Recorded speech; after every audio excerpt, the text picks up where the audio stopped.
Rachel Williams thought she had everything figured out. A fulfilling career as a pediatric nurse at Children's Medical Center in Dallas, a loving husband who supported her dreams, and a future that looked brighter than the Texas sunrise. But when her husband Mark suddenly demanded she choose between the job that saved children's lives and their marriage, she made a decision that would shock everyone who knew them. What happened next would not only change Rachel's life forever, but spark a movement that reached thousands of women across the country. This is the story of how one woman's courage to stand up for herself became a beacon of hope for others trapped in impossible choices. Before we jump back in, tell us where you're tuning in from, and if this story touches you, make sure you're subscribed because tomorrow I've saved something extra special for you. The morning sun cast long shadows across the pediatric wing of Children's Medical Center as Rachel Williams clipped her ID badge to her navy blue scrubs. The familiar weight of her stethoscope around her neck felt like coming home. At 28, she had already spent 4 years building a reputation as one of the most compassionate and skilled nurses in the Dallas facility. Her patients' families often requested her specifically, knowing that Rachel would sit by their child's bedside during the darkest hours, offering comfort when medical procedures couldn't heal emotional wounds. Rachel had grown up in a small town outside of Fort Worth, the daughter of a school principal and a librarian. Her parents had instilled in her the belief that helping others wasn't just a career choice, but a calling. When she'd announced her intention to study nursing at the University of Texas, her mother had squeezed her hand and said, "You have the heart for this work, sweetheart. Follow it." Those words had carried Rachel through the grueling nursing program, through clinical rotations that left her exhausted but exhilarated, and through the emotional challenges of working with sick children. She'd found her place in the pediatric intensive care unit, where her gentle voice could calm a frightened 6-year-old facing surgery, and her steady hands could start in 4 on the tiniest veins, while parents watched with terror-filled eyes. The job wasn't just what Rachel did, it was who she was. She decorated her small apartment near the hospital with thank you cards from families, photos from hospital charity events, and her nursing school graduation picture where her smile seemed to light up the entire frame. Her refrigerator was covered with drawings from young patients, stick figures of nurses with angel wings and hearts bigger than their bodies. Mark Thompson had entered her life 2 years earlier at a hospital fundraising gala. He was there representing his law firm, which had sponsored one of the charity auctions. Rachel had been wearing a simple black dress, her long brown hair pulled back in an elegant bun, talking animatedly to a group of donors about the new pediatric wing expansion. Mark had approached her during the quiet moment, introducing himself with a confidence that didn't feel arrogant. "You light up when you talk about your work," he'd said, offering her a glass of champagne. "It's beautiful to watch." Their courtship had felt like something from a romantic movie. Mark sent flowers to the hospital on random Tuesdays, learned the names of her favorite patients, and never complained when she had to cancel dates due to emergency shifts. He seemed genuinely proud of her career, often introducing her at social events as Rachel, who saves children's lives for a living. The wedding had been perfect, a small ceremony in her hometown with both sets of parents beaming with pride. Mark's law firm colleagues had mingled easily with Rachel's nursing friends, and everyone had commented on how well-suited they seemed. During their first dance, Mark had whispered in her ear, "I'm so proud to call you my wife. You're going to change the world, one child at a time." They'd settled into married life in a charming 2-bedroom house in a quiet Dallas suburb. Rachel loved their morning routine. She'd wake up early to prepare for her 7 a.m. shift while Mark made coffee and read the news on his tablet. He'd kiss her goodbye at the door, telling her to save lives and text him when she got home safely.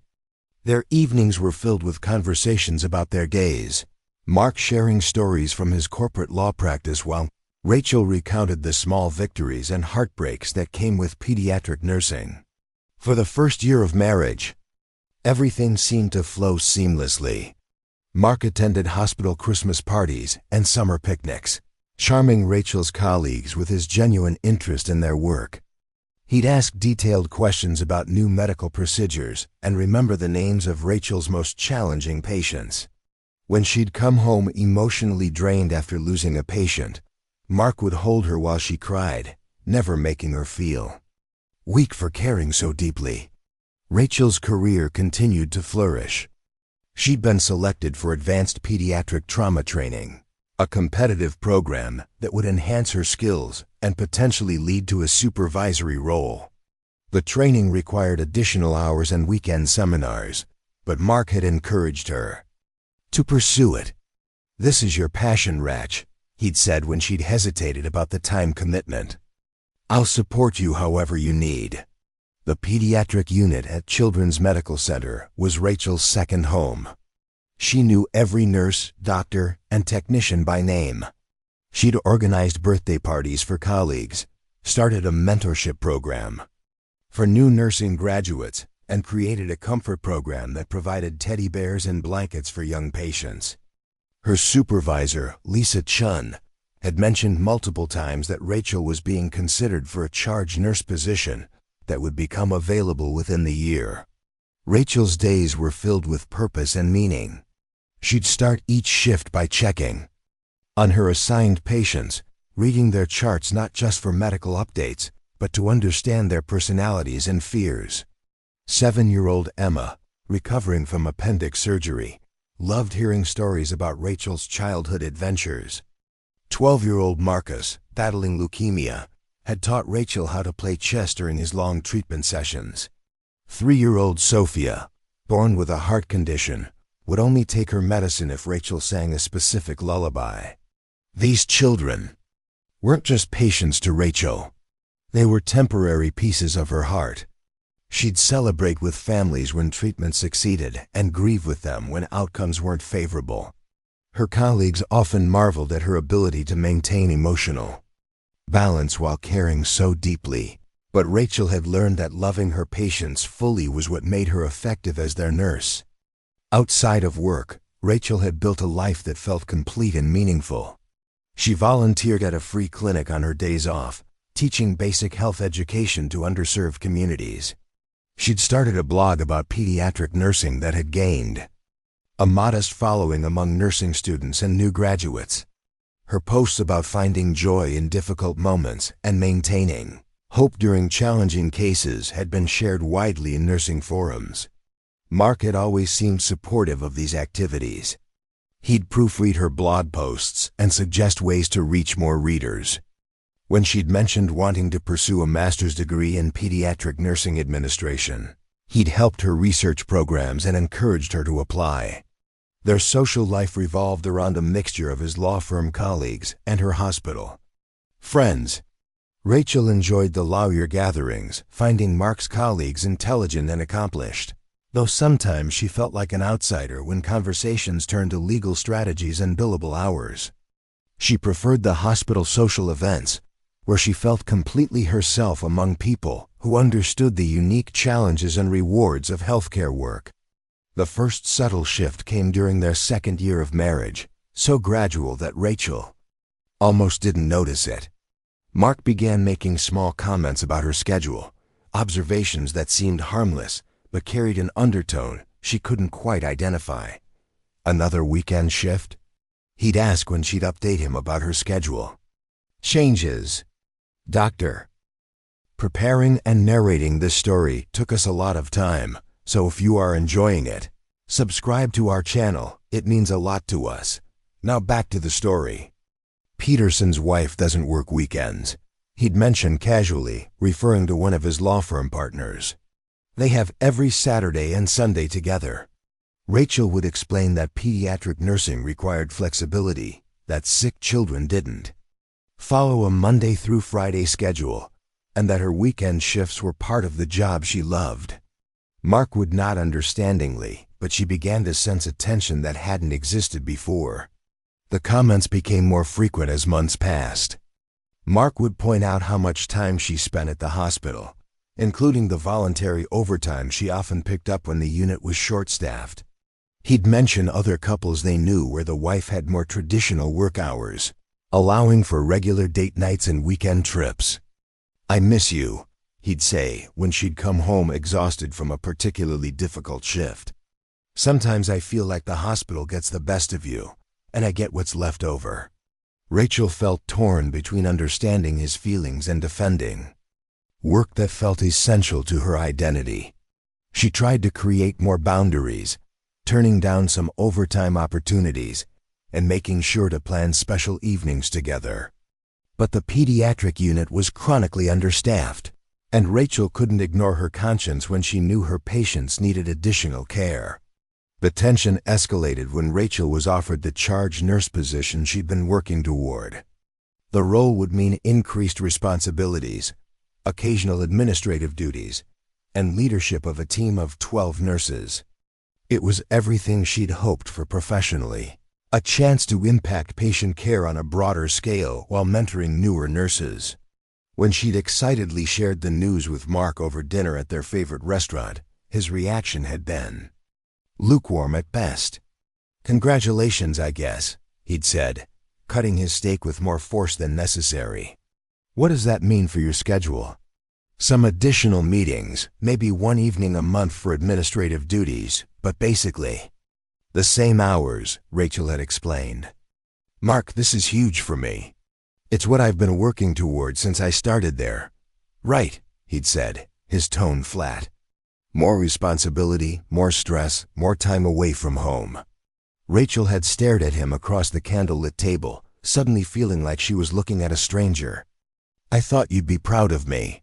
"I am proud," Mark had replied quickly, but his smile didn't reach his eyes. "I just wonder sometimes if all this career advancement is really necessary. We're doing fine financially. Maybe it's time to think about other things." "Other things like what?" "Like starting a family. Like being present for our marriage instead of always rushing off to save someone else's children." The conversation had ended awkwardly, with both of them retreating into silence during the drive home. Rachel had spent that night staring at the ceiling, wondering when her husband's support for her career had transformed into resentment. Over the following weeks, Mark's attitude toward her work became increasingly critical. He'd point out when she came home late, even if it was only 15 minutes past her scheduled time.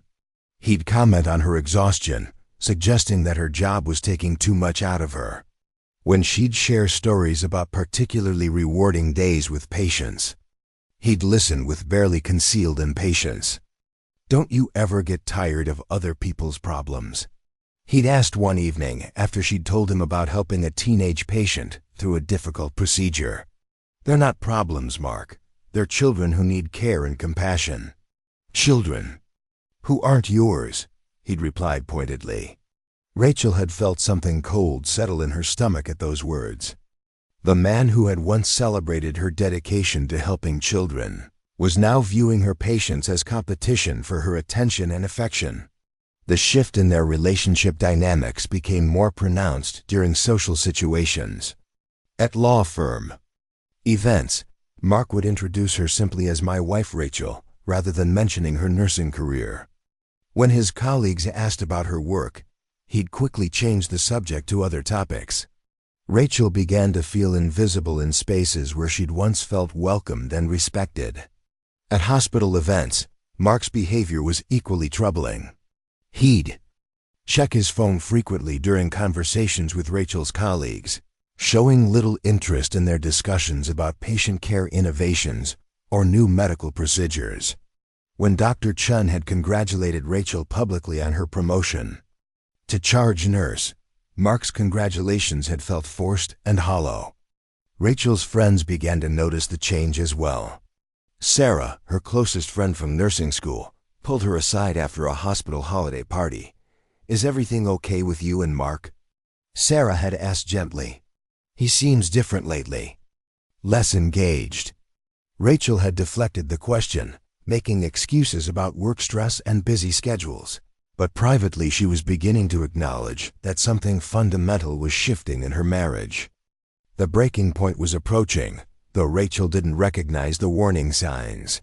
She was so focused on maintaining balance between her expanding professional responsibilities and her husband's growing dissatisfaction that she missed the deeper currents of control and manipulation that were beginning to surface in Mark's behavior. As winter settled over Dallas and Rachel celebrated her first month as charge nurse, she had no idea that her husband was already planning an ultimatum that would force her to choose between the career that defined her and the marriage she believed would last forever. The woman who had spent years caring for others was about to face the most difficult challenge of her own life, one that would test everything she believed about love, sacrifice, and the price of staying true to herself. The February evening that changed everything started like any other. Rachel had just completed her first successful month as charge nurse, and the pediatric unit was running more smoothly than it had in years. She'd implemented a new patient communication system that reduced errors by 30% and created a mentorship program that was already improving retention rates among newer nurses.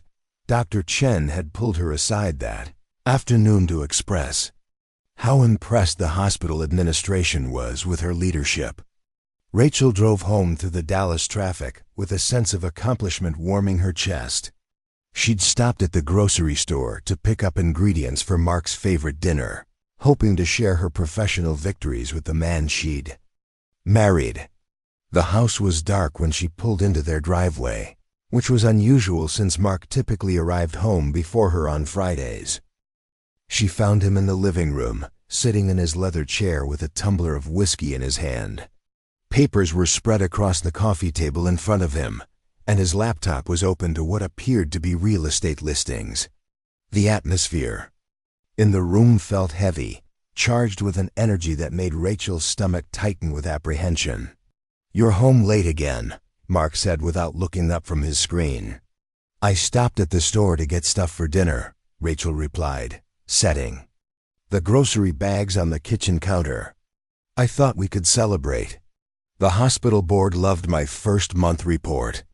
Mark finally looked at her, his expression unreadable. "Celebrate what exactly?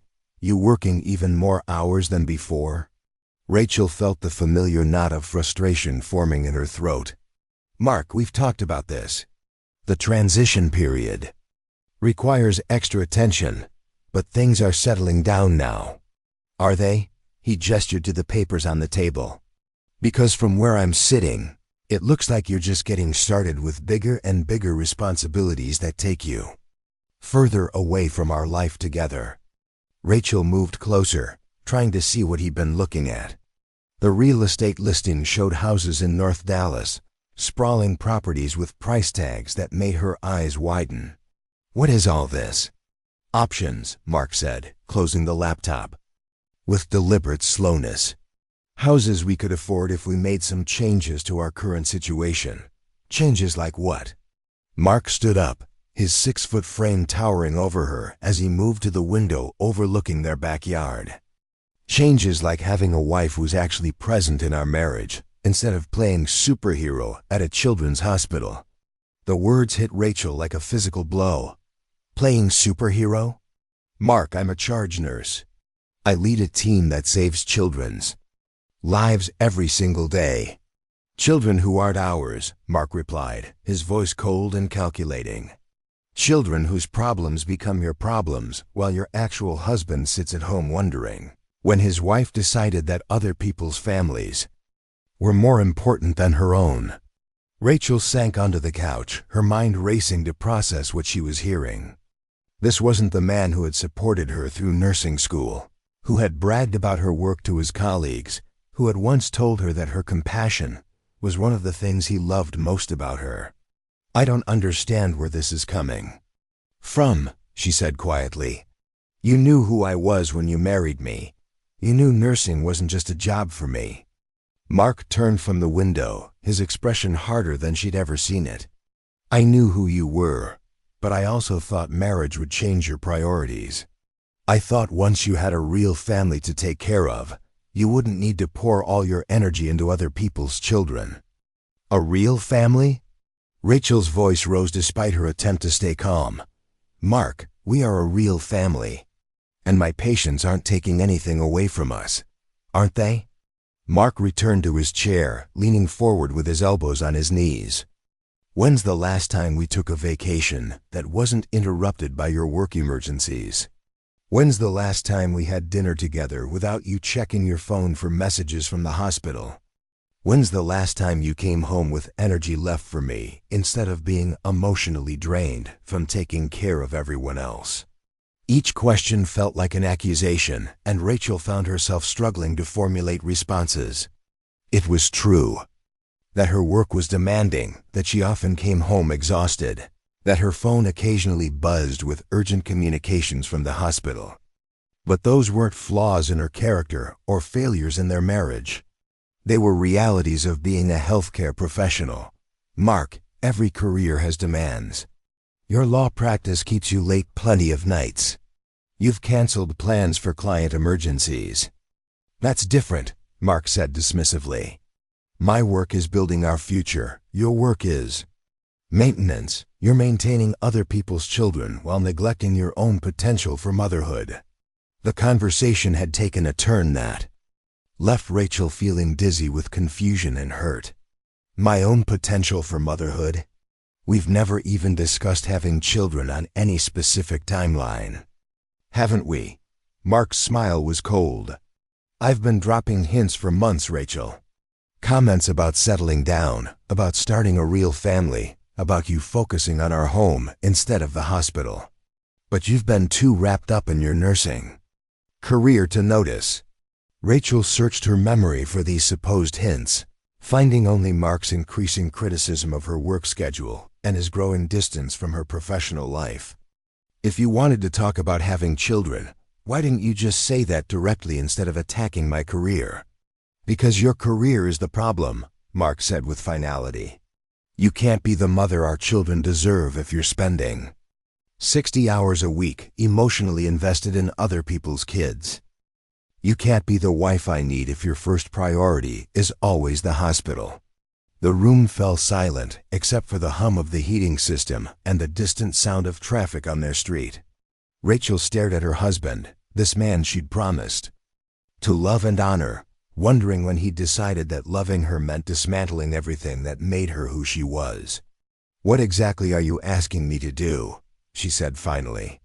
Mark reached for the papers on the coffee table, shuffling through them with deliberate precision. "I've been thinking about this for months, Rachel. Really thinking. Not just reacting to your latest promotion or your next big project at the hospital, but considering what we need for our future together." He pulled out a printed email and handed it to her. "I've been offered a partnership track position at Henderson, Burke and Associates. It's a significant step up in prestige and salary. The kind of opportunity that could set us up for life." Rachel scanned the email, noting the impressive figures and the mention of expected social obligations for partners and their wives.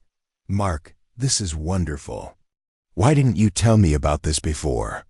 "Because accepting it means making certain lifestyle changes," Mark continued. "The firm has specific expectations about work-life balance and family priorities. They want partners who can attend client dinners, weekend golf events, evening fundraisers. They want partners whose wives can host gatherings, join the country club auxiliary, be active in the community in ways that support the firm's reputation." Understanding began to dawn on Rachel like a dark sunrise. "And you don't think I can do those things while working as a nurse?" "I know you can't," Mark said bluntly. "The hours alone make it impossible. But beyond that, Rachel, the other partners' wives don't work in service professions. They're involved in charity work, arts organizations, social committees. They support their husbands' careers by being fully present for the networking and relationship building that makes partnerships successful." Rachel felt something inside her chest begin to crack. "Service professions? Is that how you see nursing now?" "I see nursing as something that was right for you when you were single and trying to figure out your place in the world," Mark replied. "But we're married now. We're supposed to be building something together, and that requires sacrifices. From both of us. What sacrifices are you making? Mark's laugh was bitter.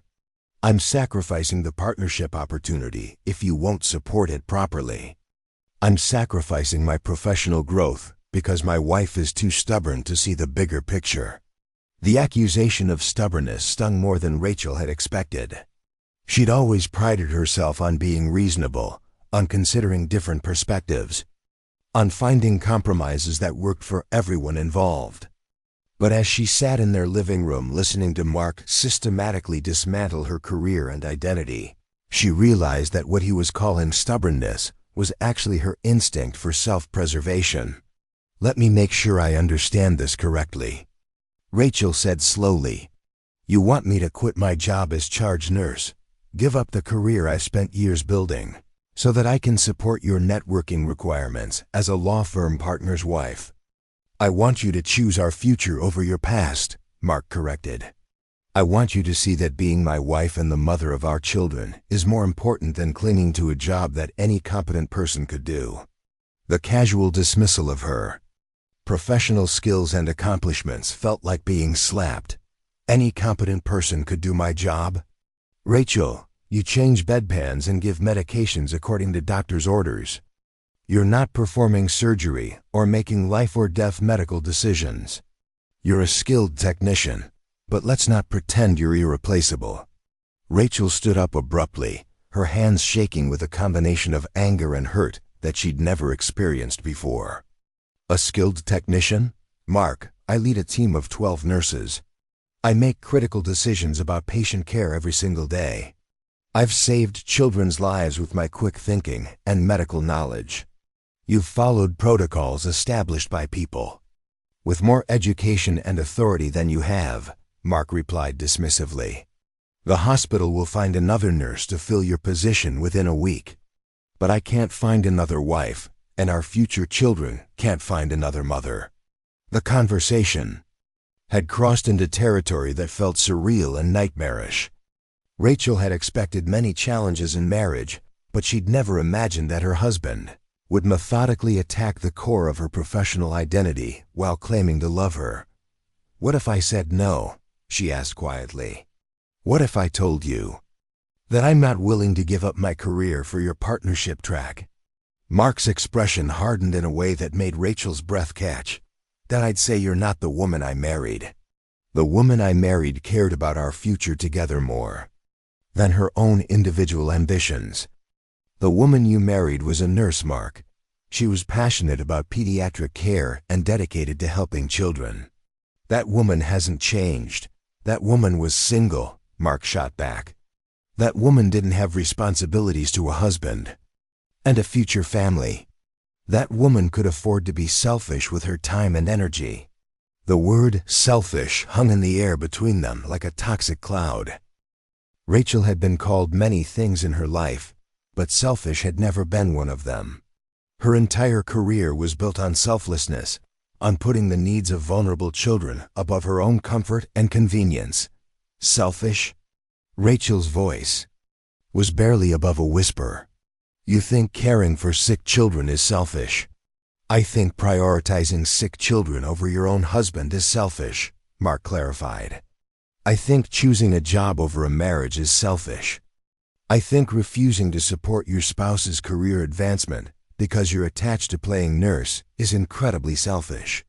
Rachel sank back onto the couch, feeling like the wind had been knocked out of her.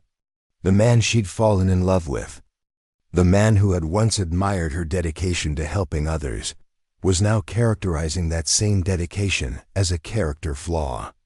How long have you felt this way? She asked. Honestly?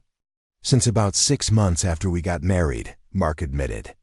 I kept thinking you'd naturally start to shift your priorities as we settled into married life. I thought you'd begin to see that there were more important things than your nursing career. More important things like what? Like supporting my career. Like preparing to be a mother. Like being a proper wife instead of just someone who happens to live in the same house as me, while spending all her emotional energy elsewhere. Rachel felt tears beginning to form, but she blinked them back. "And you've been carrying these feelings for over a year without talking to me about them." "I've been dropping hints for over a year that you've chosen to ignore," Mark corrected. "I've been waiting for you to mature enough to see what needs to happen for our marriage to work." The condescension in his voice was unmistakable now. Rachel realized that Mark had been viewing her not as an equal partner in their marriage, but as someone who needed to be guided toward the correct choices. He'd been waiting for her to arrive at his conclusions rather than engaging in honest conversation about their differing perspectives. "So what happens now?" Rachel asked. Mark leaned back in his chair, his posture suggesting that he'd been building toward this moment for some time. "Now we make a decision about our future. I need to give Henderson, Burke and Associates an answer about the partnership track within 2 weeks. If I accept, I'll need a wife who can fulfill the social and professional obligations that come with that position. And if you don't accept?" "If I don't accept, I'll always wonder what our life could have been if my wife had been willing to support my dreams the way I supported hers during nursing school." The comparison felt deliberately manipulative. Mark had supported her financially during the final 2 years of nursing school, but he'd also benefited from her part-time income during that period. More importantly, his support had helped her build a career that fulfilled her and contributed to their household income, while he was asking her to abandon her career entirely. "Supporting your dreams doesn't have to mean abandoning mine," Rachel sighed carefully. "In this case, it does," Mark replied with finality. "The partnership track in Henderson, Burke and Associates requires a specific kind of lifestyle and commitment. There's no room for compromise." Rachel felt trapped in a conversation that seemed designed to have only one acceptable outcome. "You're asking me to choose between my career and our marriage." "I'm asking you to choose between a job and our future," Mark corrected. "I'm asking you to choose between playing nurse and being a wife and mother. I'm asking you to choose between your individual ambitions and our shared life together." The way he framed the choice made Rachel feel like refusing would prove that she was selfish, immature, and uncommitted to their marriage. But accepting would mean giving up everything that made her feel like herself, everything that gave her life meaning beyond her relationship with Mark. "What if we waited?" Rachel suggested desperately. "What if you took the partnership track and we figured out how to make it work with my current schedule? Maybe I could reduce my hours or find a different position that would give me more flexibility." Mark shook his head. "Rachel, you're not understanding the situation. This isn't about finding a compromise or making adjustments. This is about fundamental priorities and life choices. Either you're committed to being my wife in the fullest sense, or you're not. Being your wife in the fullest sense means giving up my career. Being my wife in the fullest sense means putting our marriage and our future family ahead of your individual career ambitions," Mark said. "It means recognizing that some choices are more important than others." Rachel stared at him, searching for any sign of the man who had once told her that her passion for nursing was one of the things he loved most about her. That man seemed to have vanished, replaced by someone who viewed her career as a competitor rather than a complement to their relationship. "I need time to think about this," Rachel said finally. "Of course," Mark replied, but his tone suggested that he viewed her request for time as evidence of misplaced priorities. "But I need an answer by next Friday. The firm won't wait indefinitely for my decision." As Rachel climbed the stairs to their bedroom that night, her mind raced with questions and fears she'd never anticipated facing. The choice Mark had presented felt like being asked to cut off a limb to save her marriage. But the alternative, losing the man she'd promised to love for the rest of her life, felt equally devastating. She lay awake until dawn, staring at the ceiling and trying to imagine a version of herself that could be happy as a law firm partner's wife, hosting dinner parties and attending charity luncheons while her medical knowledge and nursing skills gathered dust. The image felt foreign and hollow, like wearing someone else's clothes that would never quite fit properly. But she also tried to imagine a life without Mark, without the marriage she'd believed would last forever, without the future they'd planned together. That image felt equally impossible to accept. As the sun rose over Dallas, Rachel Williams faced the most difficult decision of her life, unaware that the choice ahead would not only determine her own future but would eventually inspire thousands of other women facing similar impossible ultimatums. The week that followed Mark's ultimatum became a carefully orchestrated campaign of psychological pressure that Rachel didn't recognize until it was almost too late. What she initially perceived as her husband's attempt to help her understand his perspective gradually revealed itself as something far more calculated and destructive. Monday morning brought the first wave of reinforcements to Mark's position. Rachel had barely finished her coffee when Mark's mother called, her voice warm but carrying an undertone of concern that immediately put Rachel on edge. "Honey, Mark mentioned that you two are going through some important decisions about your future together," Linda Thompson said, her words chosen with deliberate care. "I wanted you to know that Tom and I went through something similar when he got his big promotion at the accounting firm." Rachel gripped the phone tighter, already sensing where the conversation was heading. "What do you mean, Linda?" "Well, I was working as a secretary at the time, and Tom's new position required more entertaining, more social commitments. I had to make the choice to step back from my little job to support his career advancement." Linda's use of the phrase "little job" felt intentional, designed to minimize the importance of women's work outside the home. "But that was different," Rachel protested gently. "Nursing isn't just a job for me. It's my profession, my calling." Linda's laugh was soft, but dismissive. "Oh, sweetie, every woman thinks her work is special. But marriage requires sacrifice, and usually it's the wife who needs to be flexible. Men are the primary breadwinners, after all. Mark's partnership could provide for you and your future children in ways that nursing never could." The conversation continued for 20 more minutes, with Linda sharing stories of other women who had successfully given up their careers for their husband's advancement. Each anecdote was presented as a triumph of feminine wisdom, of women who had recognized that their individual ambitions were less important than their roles as supportive wives. After Linda hung up, Rachel sat in her kitchen feeling disoriented and manipulated. She'd always had a good relationship with Mark's mother, but this conversation felt different, as if Linda had been briefed on talking points designed to wear down Rachel's resistance. The feeling intensified when Mark's sister Jennifer called. That evening, Jennifer, who had left her marketing career when her first child was born, spent 30 minutes explaining how much happier she'd become once she'd stopped trying to have it all. "I used to think I needed my career to feel fulfilled," Jennifer said, her voice carrying the tone of someone sharing hard-won wisdom.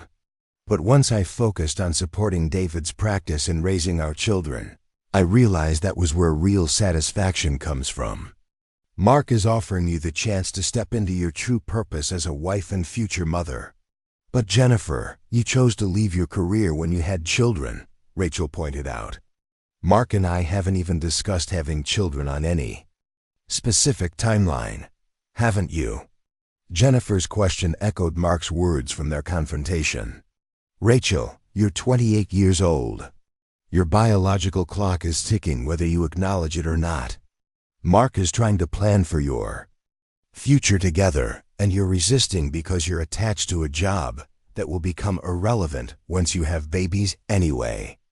The assumption that motherhood would automatically end her nursing career struck Rachel as both outdated and insulting. Plenty of nurses successfully balanced careers and families, and she'd always assumed that would be possible for her as well. Tuesday brought a lunch invitation from Patricia Henderson, the wife of Mark's potential law firm partner.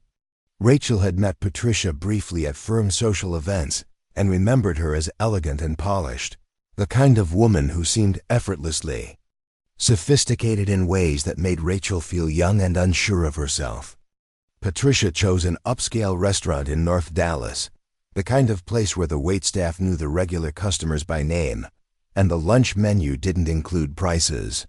She was already seated when Rachel arrived, her blonde hair perfectly styled, and her jewelry understated but clearly expensive.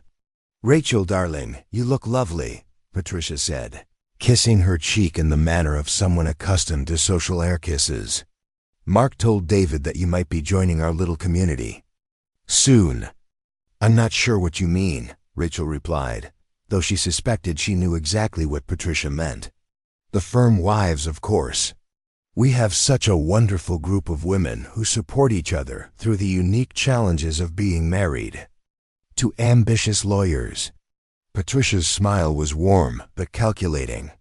"It's really quite fulfilling work, organizing charity events, supporting cultural institutions, building the kind of social connections that help our husbands succeed."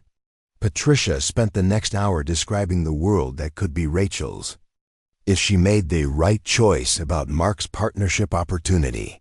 She painted a picture of luncheons and fundraisers, of country club events and cultural galas, of a life filled with meaningful volunteer work and social influence.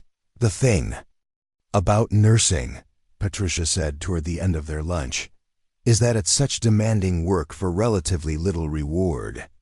You're dealing with other people's tragedies all day, working difficult hours, earning a modest salary. Whereas being a partner's wife opens doors to really making a difference in the community through organized philanthropy." "But I make a difference every day in my current work," Rachel protested. "I help children heal, comfort families during crisis, lead a team that saves lives." Patricia's expression was sympathetic but condescending. "Of course you do, sweetie. But think about the bigger picture. As David's wife, I've helped raise millions of dollars for children's charities. My volunteer work impacts thousands of families rather than just the handful you might encounter as a nurse." The implication that organized philanthropy was more valuable than direct patient care made Rachel's stomach turn, but she recognized that Patricia genuinely believed what she was saying. In Patricia's world, the work that wealthy women did to support charitable causes was more prestigious and important than the hands-on work that nurses, teachers, and social workers performed daily. Wednesday brought pressure from an unexpected source when Dr. Martinez, one of the pediatricians Rachel worked with regularly, pulled her aside during her shift. "Rachel, I heard through the grapevine that you might be considering some life changes," he said, his tone carefully neutral. "I wanted you to know that while we'd hate to lose you, I understand that family considerations sometimes have to come first." "I'm sorry, Dr. Martinez, but I'm not sure what you've heard or from whom." "Dr. Martinez looked uncomfortable. "Mark contacted me yesterday. He mentioned that you're struggling with work-life balance and wondering if nursing is sustainable for a married woman planning to start a family." Rachel felt her face flush with anger and embarrassment. Mark had contacted her colleague without her knowledge or permission, presenting her private marital conflicts as professional concerns about her commitment to nursing. "Dr. Martinez, whatever Mark told you doesn't represent my feelings about my career or my capabilities as a nurse." "Of course not," Dr. Martinez replied quickly. "But Rachel, I've seen a lot of nurses over the years try to balance demanding careers with family life. It's not easy, and there's no shame in recognizing when other priorities need to take precedence." The conversation left Rachel feeling exposed and humiliated. Mark had not only violated her privacy, but had planted seeds of doubt about her professional commitment among her colleagues. She began to wonder who else he had contacted and what narrative he was spreading about her supposed career struggles. Thursday brought the most devastating betrayal of all when Rachel's own sister Emma called from Austin, her voice filled with concern and confusion. "Rach, I got the strangest call from Mark yesterday," Emma began. "He said you've been struggling with stress and depression related to work, and that he's worried about your mental health." "He what?" Rachel's voice was sharp with shock and outrage. "He said you've been having trouble sleeping, crying after difficult shifts, talking about feeling overwhelmed by the responsibility of caring for sick children. He made it sound like you're having some kind of breakdown. Rachel's hands began to shake as she realized the extent of Mark's manipulation campaign. Emma, none of that is true. Yes, nursing can be emotionally challenging, but I'm not having a breakdown. I'm not struggling with depression. But Mark seemed so concerned, and he knows you better than anyone, Emma said hesitantly. He said, you've been resistant to talking about it, but that he's hoping a career change might help you find more balance and happiness. Emma, Mark is lying to you. He's trying to manipulate you into pressuring me to quit nursing so that he can accept a law firm partnership that requires a non-working wife. The silence on the other end of the line stretched long enough that Rachel wondered if the call had dropped. When Emma finally spoke, her voice was careful and concerned. Rachel, that sounds like a pretty extreme interpretation of what's happening. Are you sure you're thinking clearly about this? Maybe Mark is right that you need some time away from work to get perspective.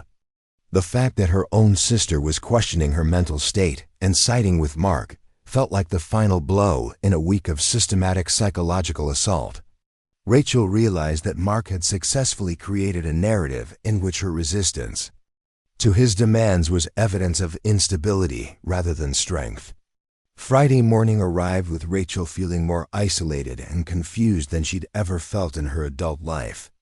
Mark had enlisted his family, her colleagues, and even her own sister in a campaign to convince her that choosing her career over his partnership opportunity was selfish, unrealistic, and potentially evidence of poor mental health. At work, Rachel noticed subtle changes in how her colleagues interacted with her. Some seemed to be watching her more carefully, as if looking for signs of the stress and instability that Mark had described. Others offered unsolicited advice about work life, balance, and the importance of not letting professional responsibilities overwhelm personal happiness. During her lunch break, Rachel sat in her car in the hospital parking lot and tried to make sense of what was happening to her life. A week earlier, she'd been a confident, successful charge nurse with a strong marriage and a clear sense of her professional identity. Now she felt like she was drowning in doubt and manipulation, unsure of her own perceptions, and increasingly isolated from her support systems. Mark had systematically contacted everyone important in her life, presenting a version of events that made him look like a concerned husband trying to help his struggling wife, rather than a manipulative man trying to control his wife's career choices. The genius of his approach was that it made resistance look like further evidence of the problems he described. Rachel realized that if she tried to explain to people what was really happening, she would sound paranoid and unstable. Who would believe that her charming, successful husband was orchestrating a psychological campaign to force her to quit nursing? Who would understand that his expressions of concern were actually forms of control? The isolation was suffocating. Rachel felt like she was trapped in a funhouse where every mirror reflected a distorted version of reality, where up was down and caring concern was indistinguishable from emotional abuse. Friday evening brought the final assault when Mark arrived, home with a bouquet of flowers and a bottle of her favorite wine. His demeanor was gentle and loving, the perfect contrast to the week of pressure and manipulation he'd orchestrated through others. "I know this week has been difficult," he said, pulling her into an embrace that felt both comforting and suffocating. "I know my family and friends have been sharing their perspectives, and I hope you understand that everyone who cares about us wants to see us succeed together. Mark, you contacted my colleagues and my sister without my permission. You told them things about my mental health that aren't true." Mark's expression was patient and understanding, the look of someone dealing with an unreasonable person who needed gentle guidance. "Rachel, I contacted people who care about you because I'm worried about you. I've watched you struggle with work stress for months, and I thought maybe hearing from others who faced similar decisions might help you gain perspective. I'm not struggling with work stress. I'm struggling with you trying to force me to quit my career. Sweetheart, Listen to yourself. You're becoming paranoid and defensive. These are exactly the kinds of thought patterns that suggest you need to step back from the pressure you're under at work. Rachel felt like she was being gaslighted in real time, watching Mark reframe her legitimate anger as evidence of mental instability. Everything she said to defend herself was twisted into proof that she needed the very solution he was proposing. "I've made a decision," Mark continued, his tone gentle but firm. "I'm going to accept the partnership opportunity at Henderson, Burke and Associates. It's too good for our future to pass up. The question now is whether you're going to support this decision and be part of our success, or whether you're going to continue fighting against what's best for our marriage. And if I choose to keep working..." Mark's pause was calculated, designed to convey reluctance about what he was going to say next. "Then I think we need to seriously consider whether we want the same things out of life. Marriage requires two people moving in the same direction. And I can't build the kind of future I want with someone who prioritizes her individual ambitions over our shared goals." The threat was clear, though couched in language that made it sound like a natural consequence rather than an ultimatum. Rachel could choose to support Mark's career by abandoning her own, or she could choose to maintain her professional identity and lose her marriage. As she stared at her husband across their kitchen table, Rachel realized that the man she'd fallen in love with had either never truly existed or had been replaced by someone who viewed her as an accessory to his success rather than a partner in their life together. The choice ahead of her wasn't really between nursing and marriage. It was between preserving her sense of self and submitting to a version of marriage that would require her to disappear into someone else's dreams. It was between maintaining her integrity and accepting a relationship built on manipulation and control. But in that moment, surrounded by the wreckage of relationships that Mark had systematically poisoned against her, Rachel felt more alone and uncertain than she'd ever imagined possible. The week of psychological warfare had left her doubting her own perceptions and questioning whether the life she'd built as a nurse was worth losing everything else she'd thought she wanted.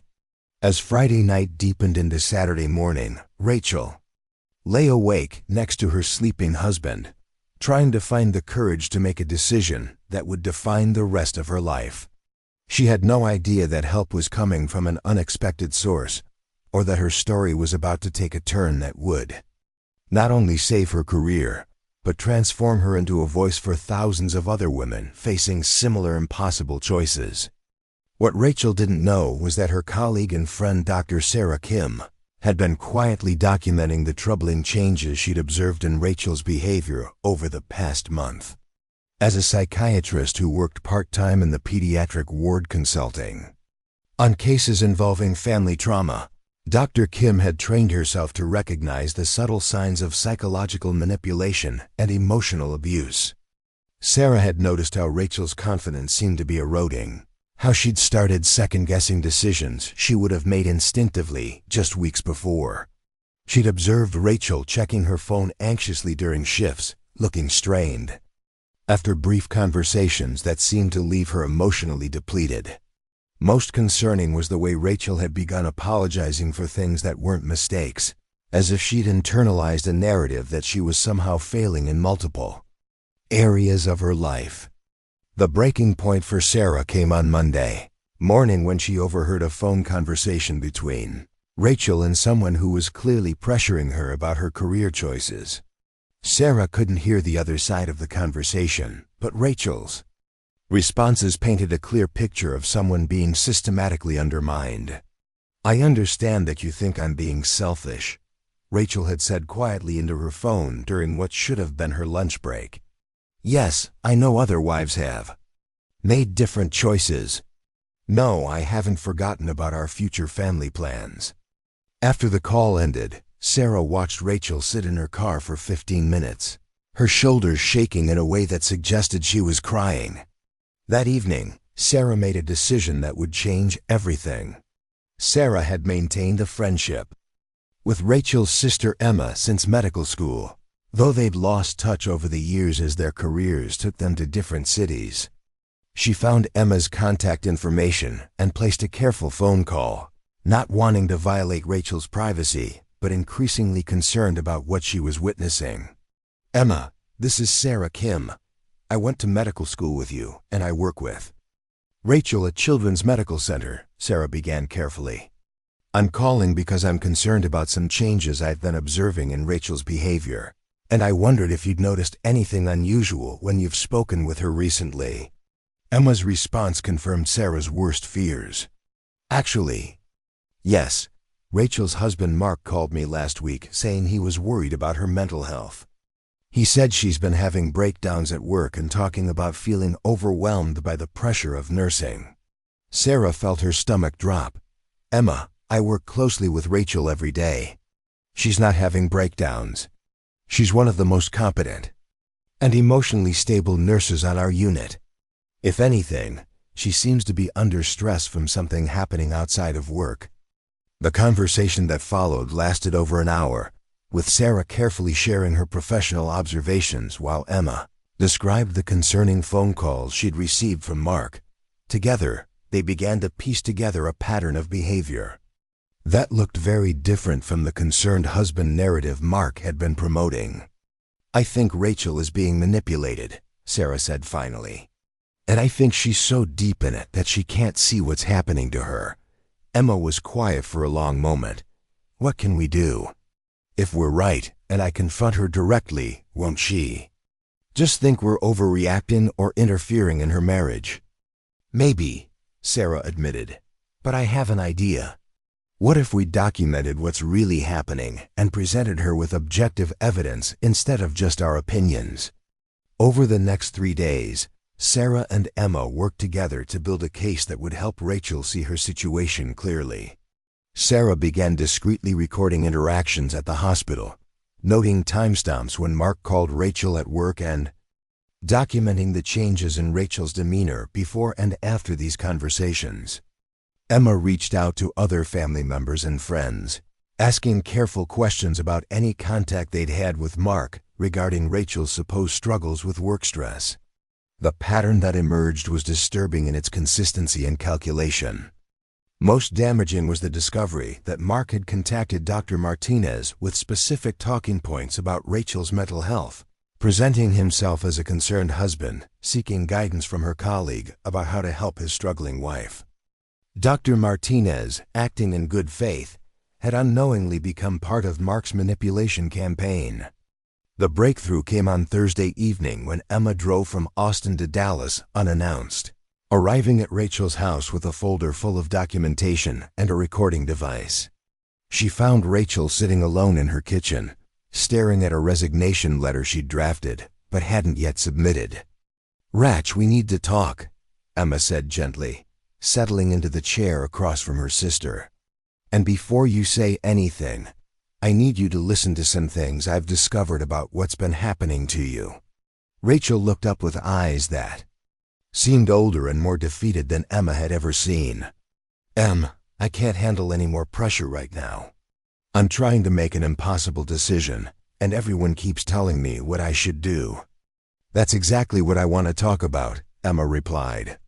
"Rachel, I think you're being psychologically manipulated, and I have evidence." For the next hour, Emma laid out everything she and Sarah had discovered. She played recordings of Mark's phone calls to family members, showing how he'd presented different versions of the same story to different people. She shared Dr. Martinez's account of Mark's contact with him, revealing how Mark had violated Rachel's professional privacy. Most importantly, she showed Rachel a timeline that demonstrated how the pressure campaign had been coordinated and systematic rather than spontaneous expressions of concern. "Look at this pattern, Rach," Emma said, spreading papers across the kitchen table. "Mark contacted Mom on Monday, me on Tuesday, Dr. Martinez on Wednesday, and then Patricia Henderson reached out to you on Thursday. This wasn't coincidence. This was orchestrated." Rachel stared at the evidence, her mind struggling to process what she was seeing. "But he seemed so concerned about our future together. He said he was trying to help me see what was best for our marriage." "Rachel," Concerned husbands don't systematically contact their wife's colleagues to plant false narratives about their mental health. Concerned husbands don't manipulate family members into pressuring their wives to abandon their careers. This isn't love or concern. This is control. The truth hit Rachel like a physical blow, leaving her feeling sick and disoriented. Everything she'd interpreted as evidence of her own weakness or instability was actually evidence of her husband's calculated campaign to undermine her confidence and isolate her from her support systems. "I feel so stupid," Rachel whispered, tears beginning to flow. "How did I not see this?" "Because you loved him and trusted him," Emma replied gently. "Because psychological manipulation is designed to be invisible to the person experiencing it. Because he made you doubt your own perceptions while presenting himself as the voice of reason." That evening, Emma stayed with Rachel while they planned how to handle the confrontation with Mark. They decided that Rachel would tell Mark she'd made her decision, but instead of the resignation he expected, she would present him with evidence of his manipulation campaign and make it clear that she understood what he'd been doing. Mark arrived home the next evening, expecting to find his wife ready to submit her resignation and support his partnership aspirations. Instead, he found Rachel sitting calmly at their kitchen table with Emma and a folder full of documentation. "Mark, I've made my decision about your ultimatum," Rachel began, her voice steadier than it had been in weeks. "But first, I want to show you something." She spread out the timeline Emma had created, showing Mark's coordinated contacts with family members, colleagues, and friends. She played portions of his recorded conversations, including his fabricated concerns about her mental health and his unauthorized discussion of her professional life with Dr. Martinez. Mark's face went through a series of expressions from confusion to anger to calculation as he realized his manipulation campaign had been exposed. "Rachel, you're misinterpreting my actions. I was genuinely concerned about you and trying to help you gain perspective from people who care about you. By lying about my mental health? By contacting my colleagues without my permission? By manipulating my own sister into questioning my judgment?" Rachel's voice remained calm but firm. "Mark, this isn't concern. This is psychological abuse." "Psychological abuse?" Mark's laugh was bitter and defensive. "Rachel, you're being dramatic. I'm your husband. I have a right to be concerned about your well-being and to seek advice from people who know you." "You have no right to lie about me to anyone," Rachel replied. "You have no right to contact my colleagues with false narratives about my professional competence. You have no right to manipulate my family members into pressuring me to abandon my career." The confrontation continued for over an hour, with Mark alternating between denying the evidence, minimizing his actions, and trying to reframe his manipulation as misguided but well-intentioned concern. But Rachel was no longer susceptible to his gaslighting techniques. With the objective evidence laid out before her and Emma's support, she could see Mark's behavior clearly for what it was. "So what happens now?" Mark asked finally, his tone suggesting that he still believed he could salvage the situation. "Now you move out," Rachel said simply. "I'm filing for divorce, and I'm keeping my job as charge nurse. The partnership opportunity you wanted so badly. You can pursue it as a single man who won't have to worry about his wife's career interfering with his social obligations." Mark's shock was genuine. Despite everything, he'd believed that presenting Rachel with an ultimatum would ultimately result in her submission rather than her independence.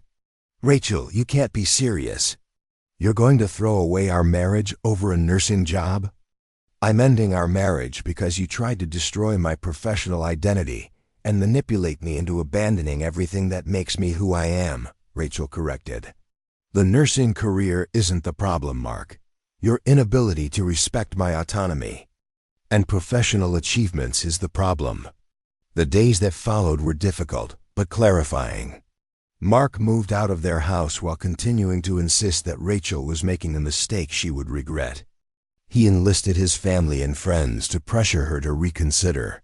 But the manipulation tactics that had worked before were no longer effective now that Rachel understood what they were.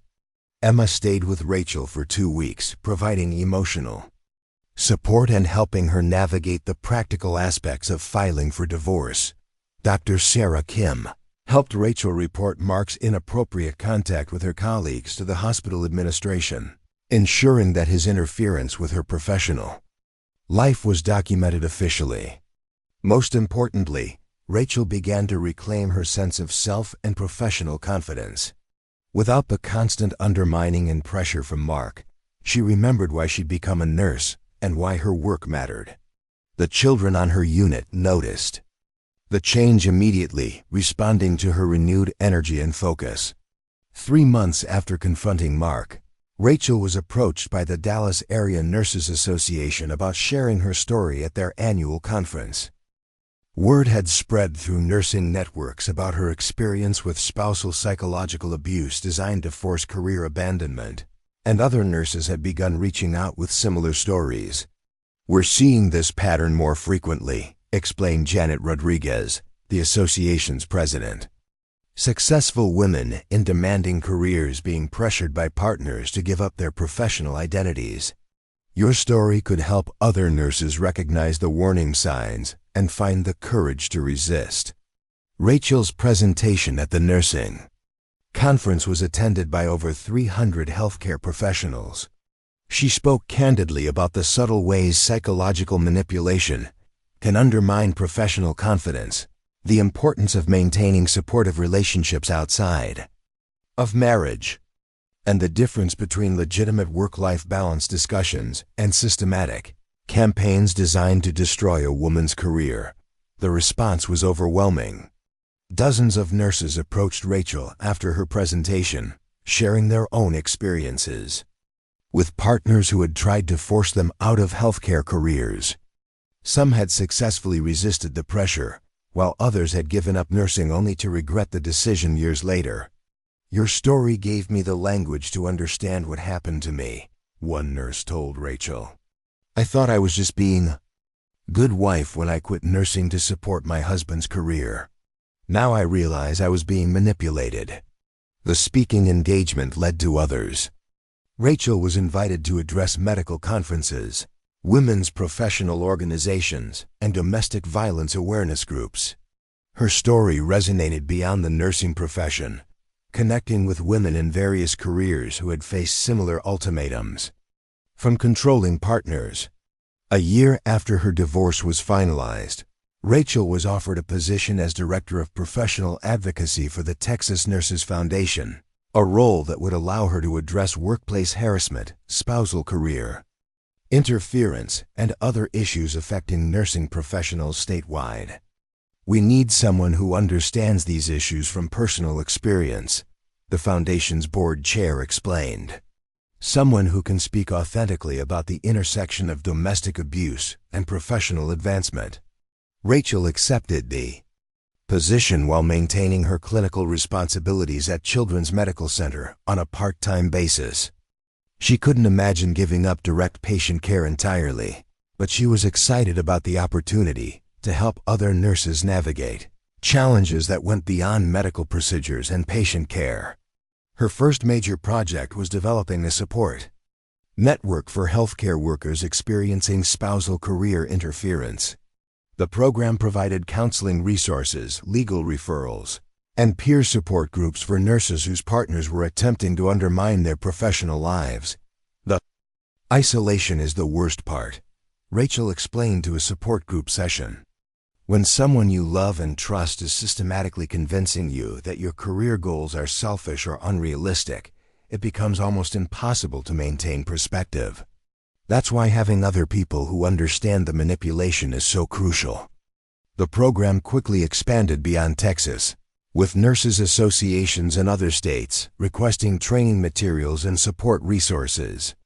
Rachel found herself traveling across the country, training healthcare administrators to recognize signs of spousal interference and helping individual nurses develop strategies for protecting their professional autonomy. 2 years after her Confrontation with Mark. Rachel was featured in a national nursing magazine article about healthcare workers who had overcome significant personal challenges to advance their careers. The article included updates on her advocacy work and her continued success as a charge nurse. Mark had indeed pursued his partnership at Henderson, Burke and Associates, but without the social support structure he'd expected from a non-working wife, he'd struggled to meet the networking and relationship-building expectations that came with the position. According to mutual acquaintances, his career advancement had stalled, and he'd developed a reputation for being difficult to work with and overly controlling in professional relationships. I sometimes wonder if he learned anything from what happened between us, Rachel told Emma during one of their weekly phone calls. But ultimately, his growth or lack thereof isn't my responsibility. My responsibility is to the work I'm doing now and the women I'm helping. Rachel's advocacy work had expanded to include legislative efforts aimed at strengthening protections for healthcare workers against various forms of workplace and domestic interference. She'd testified before state legislative committees about the economic and social costs of forcing skilled professionals out of their careers through manipulation and abuse. When we lose experienced nurses because their partners pressure them to quit, we lose institutional knowledge, training investments, and most importantly, we lose the expertise these women have developed over years of caring for patients, Rachel explained to a legislative panel. This isn't just a personal issue for individual women. It's a public health issue that affects our entire healthcare system. Her testimony was instrumental in passing legislation that required healthcare employers to provide resources and support for employees experiencing domestic or spousal interference with their professional responsibilities. The law also established protocols for documenting and addressing instances where outside parties attempted to interfere with healthcare workers' employment. 3 years after her divorce, Rachel was invited to give the keynote address at the American Nurses Association's National Convention. Standing before an audience of 5,000 nursing professionals, she reflected on the journey that had brought her from a woman nearly broken by psychological manipulation to a national advocate for professional autonomy and workplace dignity. I stand before you today not as someone who overcame challenges through individual strength, but as someone who was saved by community, Rachel began.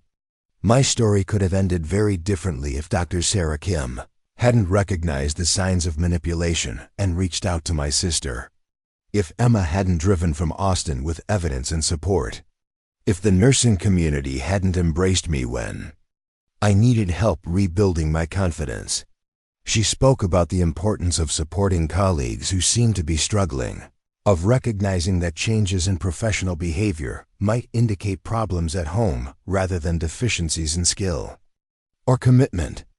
She emphasized the need for healthcare institutions to understand that protecting their employees' professional autonomy was essential for maintaining quality patient care.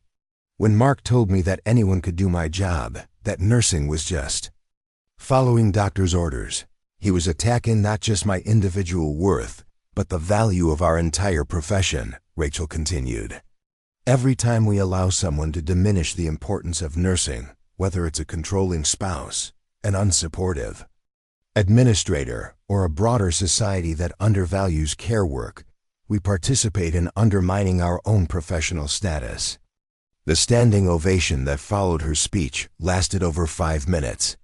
But more meaningful to Rachel were the individual conversations that happened afterward.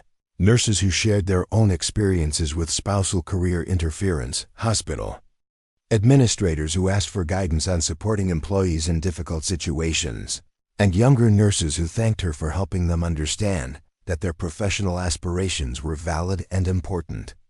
Rachel's house had become a different kind of home than the one she'd shared with Mark. The walls were covered with thank you letters from nurses she'd helped, awards from professional organizations, and photos from speaking engagements across the country. Her refrigerator still displayed drawings from young patients, but now it also held newspaper clippings about legislative victories and program expansions. Most evenings, Rachel could be found in her home office, responding to emails from nurses, seeking advice, reviewing applications for the professional advocacy grants she'd helped establish, or preparing testimony for upcoming legislative sessions.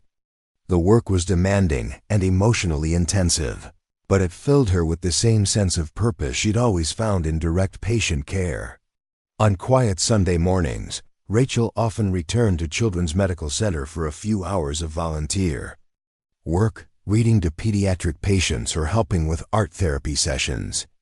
These visits reminded her why she'd become a nurse in the first place, and reinforced her commitment to ensuring that other women wouldn't be forced to choose between their caring professions and their personal relationships.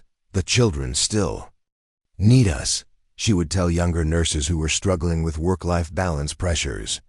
They need nurses who are whole, confident, and supported in their professional choices. When we protect our right to do this work, we protect their right to receive the best possible care. Rachel had built a life that was fuller and more meaningful than anything she could have imagined during those dark weeks when Mark's ultimatum had seemed like an impossible choice.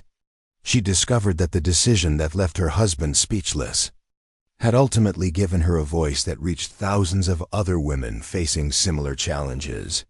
Her story had become proof that standing up for professional identity and personal autonomy, even at great personal cost, could create ripple effects that strengthened entire communities. The woman who had almost given up nursing to save her marriage had instead saved her profession and herself, becoming a beacon of hope for anyone who'd ever been told to choose between their calling and their relationships. Every time Rachel clipped her ID badge to her scrubs, every time she stepped into a hospital unit or addressed a room full of healthcare professionals, she carried with her the knowledge that her decision to resist manipulation had opened doors for countless other women to walk through.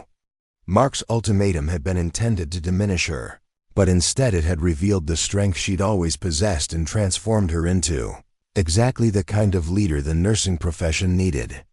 The choice that was supposed to leave her with nothing had instead given her everything that truly mattered.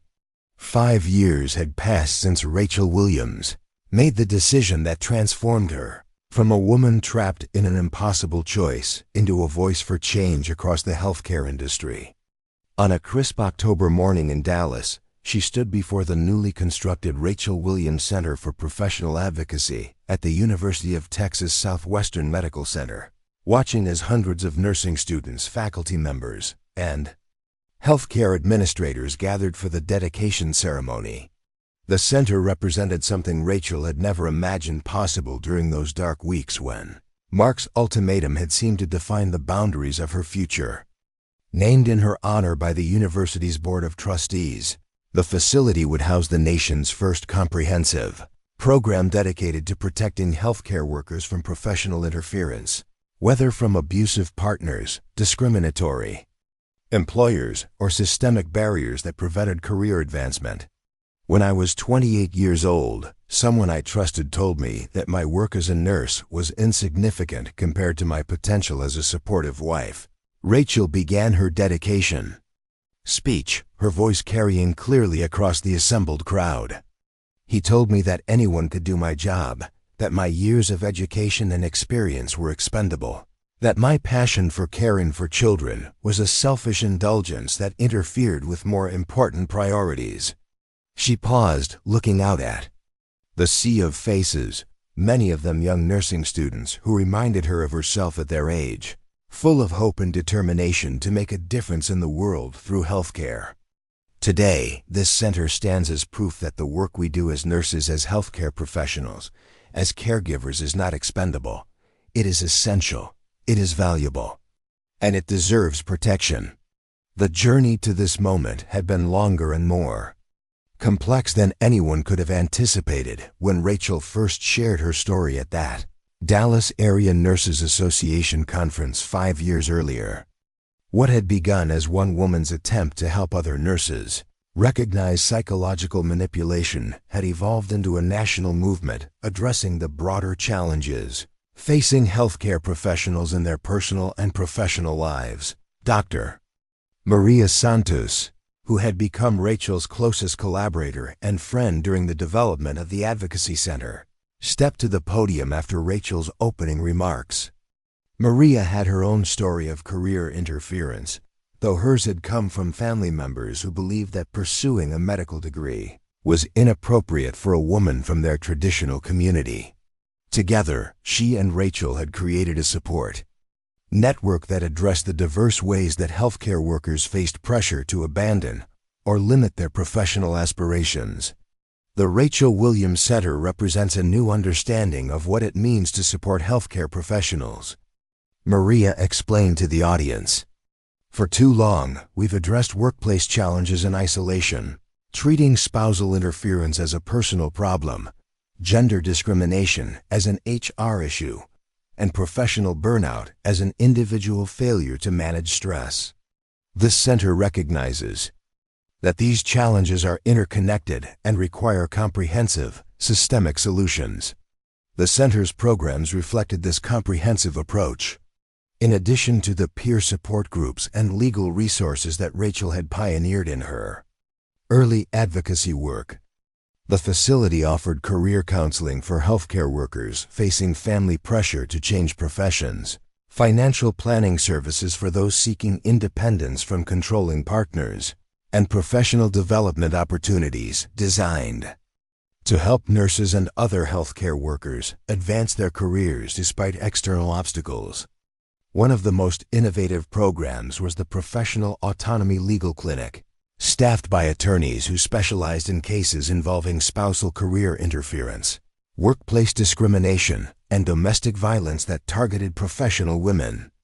The clinic provided free legal services to healthcare workers who couldn't afford private representation, ensuring that financial constraints wouldn't prevent them from protecting their right to pursue their chosen careers. "We've seen over 200 cases in the past 3 years," explained attorney Jessica Chung, who directed the legal clinic. "Everything from husbands hiding their wives' nursing licenses to prevent them from working, to employers who refuse to hire women in certain specialties because they assume they'll quit to have children. The common thread is the belief that women's professional aspirations are somehow less valid or important than men's, and our job is to challenge that assumption, legally and culturally." The center also housed the nation's first research institute, dedicated to studying the economic and social impacts of forcing skilled professionals out of their careers. Dr. Robert Kim, an economist who had joined the center's faculty, had published groundbreaking research on the costs associated with losing experienced healthcare workers due to family pressure or workplace discrimination. "When we lose a nurse with 5 years of experience because her partner pressures her to quit, the healthcare system loses approximately $400,000 in training and institutional knowledge," Dr. Kim explained during the dedication ceremony. "When we multiply that across the thousands of women who leave healthcare careers due to external pressure each year, we're talking about billions of dollars in lost investment and immeasurable impacts on patient care quality." This research had been instrumental in securing federal funding for the center's programs. Rachel had testified before congressional subcommittees on healthcare workforce development, presenting evidence that protecting healthcare workers' professional autonomy was not just a matter of individual rights, but a critical component of maintaining national healthcare infrastructure. The personal transformation in Rachel's own life had been just as remarkable as her professional achievements. 3 years earlier, she had met Dr. David Chun at a medical conference where they were both presenting research on healthcare workforce retention. David was a pediatric surgeon who had faced his own challenges as the child of immigrants who had initially wanted him to pursue a more traditional business career. Their relationship had developed slowly and carefully, built on mutual respect for each other's professional commitments and shared understanding of the challenges facing healthcare workers. David had never questioned Rachel's dedication to her advocacy work or suggested that her career should be secondary to their relationship. Instead, he had become one of her strongest supporters, often accompanying her to speaking engagements. and helping her prepare testimony for legislative hearings. The difference between David and Mark is like the difference between sunlight and artificial lighting, Rachel had told Emma during one of their sister conversations. Mark's support always came with conditions and expectations. David's support is just there, constant and reliable, making everything brighter without demanding anything in return. Their wedding the previous spring had been a celebration of two people who had found love while maintaining their individual identities and professional commitments. The ceremony was held in the garden behind the original house where Rachel had lived during her marriage to Mark, symbolically reclaiming a space that had once been associated with manipulation and control. The guest list reflected the community Rachel had built through her advocacy work. Nurses she had mentored, colleagues from across the country, legislative allies, and hundreds of healthcare workers whose careers had been protected or advanced through the program she had helped create. Dr. Sarah Kim, who had first recognized the signs of Mark's manipulation, served as Rachel's maid of honor, while Emma gave a speech about watching her sister transform from a woman who had nearly lost herself to someone who had found her true calling. Mark had not been heard from in over 2 years. According to mutual acquaintances, his partnership at Henderson, Burke & Associates had not lasted beyond the initial trial period. His reputation for being controlling and difficult to work with had followed him through several job changes, and he had eventually left Dallas altogether. Rachel felt no satisfaction in his professional struggles, but she was grateful that his absence from her life had allowed her to heal completely from the psychological damage he had inflicted. The dedication ceremony for the Rachel Williams Center concluded with the unveiling of a memorial wall honoring healthcare workers who had lost their careers due to external pressure or discrimination. The names represented women and men from across the country who had been forced to abandon medicine, nursing, or other healthcare professions because of unsupportive partners, discriminatory employers, or family pressure. These names represent more than individual tragedies, Rachel explained as she pulled away the covering to reveal the memorial. They represent a healthcare system that loses invaluable expertise when we fail to protect professionals' right to pursue their calling. But they also represent our commitment to ensuring that future generations of healthcare workers won't face these same barriers. Among the names on the memorial was Janet Rodriguez, a nurse practitioner who had given up her practice when her husband threatened to leave with their children if she continued working. Janet had reached out to Rachel through the advocacy network, but had been unable to overcome the legal and financial obstacles that kept her trapped in an abusive marriage. Her story had motivated Rachel to push for stronger legal protections for healthcare workers facing domestic coercion. Another name belonged to Dr. Michael Torres, a resident who had been pressured by his family to abandon his medical training because they believed his sexual orientation made him unsuitable for working with children. Michael had committed suicide during his 3rd year of residency, leaving behind letters expressing his grief over being forced to choose between his family's acceptance and his medical career. These stories fuel my determination to continue this work, Rachel said during a private moment with the memorial wall after the ceremony ended. Every time I feel tired or discouraged, I remember that there are healthcare workers out there right now facing impossible choices, and this center might be the resource that helps them find a different path. The evening following the dedication ceremony, Rachel and David hosted a dinner for the Advocacy Center's major supporters and collaborators. The gathering took place in the same restaurant where Patricia Henderson had once tried to convince Rachel that abandoning nursing for the life of a law firm partner's wife would be a step up in the world. It's fitting that we're celebrating here, Rachel remarked to Dr. Santos as they looked around the elegant dining room. This is where I first understood how some people view nursing as a lesser profession, something women do until they can find something better. Now we're here celebrating a center dedicated to protecting healthcare workers' right to pursue their calling. The dinner conversation was filled with stories of success and ongoing challenges. Dr. Jennifer Walsh, a newly graduated nurse practitioner, shared how the center's mentorship program had helped her resist family pressure to pursue a career in pharmaceutical sales instead of primary care. Attorney Michael Foster described a recent legal victory that had established important precedent for healthcare workers facing spousal career interference. The legal landscape is changing, Foster explained. Courts are beginning to recognize that systematic attempts to undermine a spouse's professional life constitute a form of domestic abuse. We're seeing more protective orders that include provisions preventing interference with employment and divorce settlements that account for the economic damage caused by forced career abandonment. Rachel listened to these updates with deep satisfaction, knowing that each legal victory and policy change would make it easier for other healthcare workers to protect their professional autonomy. The work was far from finished, but the foundation had been laid for systemic change that would outlast any individual advocate or organization. Dr. Sarah Kim, who had remained one of Rachel's closest friends and collaborators, raised a toast toward the end of the evening. 5 years ago, I watched a brilliant nurse nearly lose herself because someone convinced her that her work didn't matter. Tonight, we're celebrating a center that will ensure countless other healthcare professionals never face that same isolation and doubt. Rachel, your courage to stand up for yourself has created protection for thousands of others.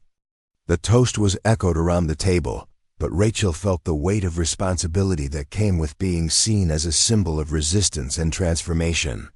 She knew that her story had become larger than her individual experience, representing hope for anyone who had been told to choose between their professional calling and their personal relationships. I want to be clear about something, Rachel said as the evening drew to a close. I'm not here because I was braver or stronger than other women facing similar situations. I'm here because I had people who recognized what was happening to me and refused to let me disappear into someone else's vision of who I should be. The real heroes are people like Sarah, who spoke up when she saw something wrong, and Emma, who drove from Austin with evidence when I couldn't see clearly. This center exists because communities of people choose to protect each other. Later that night, as Rachel and David walked through the quiet halls of the center that bore her name, she reflected on the journey that had brought her to this moment. The building was beautiful, with state-of-the-art conference rooms, comfortable counseling spaces, and a law library stocked with resources for healthcare workers facing professional challenges. But more meaningful than the physical space was what it represented.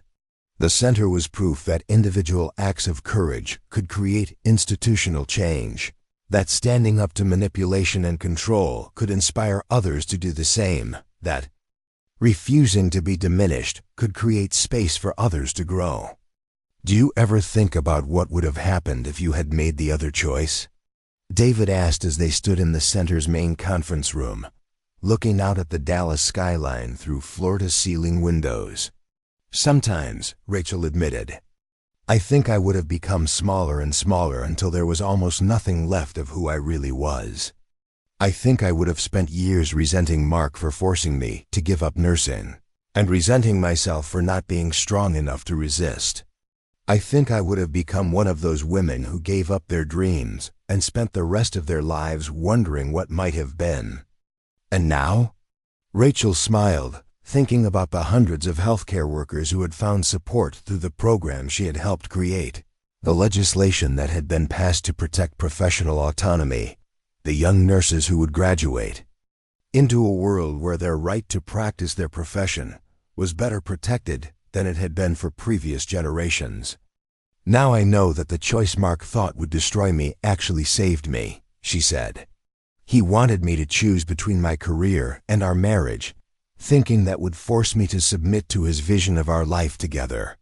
But what he actually gave me was the opportunity to choose myself, to discover what I was capable of when I stopped trying to make myself smaller to fit into someone else's plans.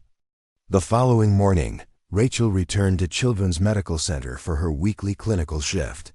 Despite all her advocacy work and administrative responsibilities, she had never stopped working directly with patients. The pediatric unit remained her professional home, the place where she remembered why she had become a nurse, and what her work meant to the children and families who needed her care.